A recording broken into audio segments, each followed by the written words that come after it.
didn't happen. It was a ridiculous suggestion. But you have to understand what this actually means.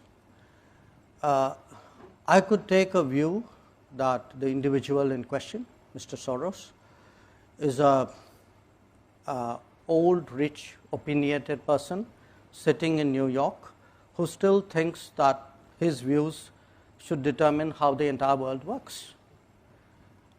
Now, if I could only stop at old, rich and opinionated, I would put it away. But he is old, rich, opinionated and dangerous, because what happens is when such people and such views and such organizations, they actually invest resources in shaping narratives. I spoke about globalization. Now, what globalization does is it actually creates lot of the seamlessness of globalization, which creates all the opportunities, also allows narratives to be shaped, money to come in,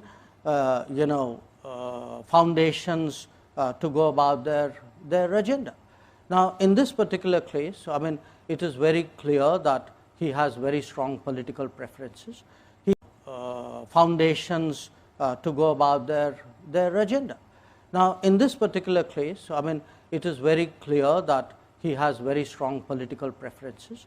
He actually thinks that, doesn't matter that this is a country of 1.4 billion people, we are almost there, whose voters decide how the country should run. He actually thinks, well, if, and again, I cite him as an extreme example, okay, but there are other, manifestations of this in different countries, where people like him think an election is good if the person we want to see wins.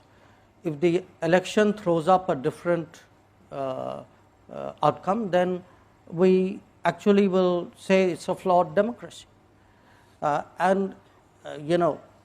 This to my and the beauty is all this is done under the pretense of advocacy of open society, of transparency, etc. So, our generation, we have grown up with concepts like regime change, which influence operations. Now, you can call it what you will. To me, this really looks the same, with a gloss of some kind of do-goodism on it. So, for me, it's actually necessary today that we have today a serious conversation on democracy. When I look at my own democracy, I have today a voter turnout which is unprecedented, electoral outcomes which are decisive, electoral processes which are not questioned. We are not one of those countries where after the election somebody goes to arbitrate in court. Okay, we don't have any hanging chads either,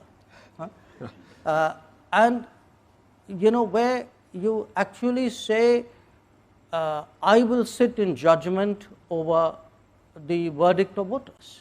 Now, my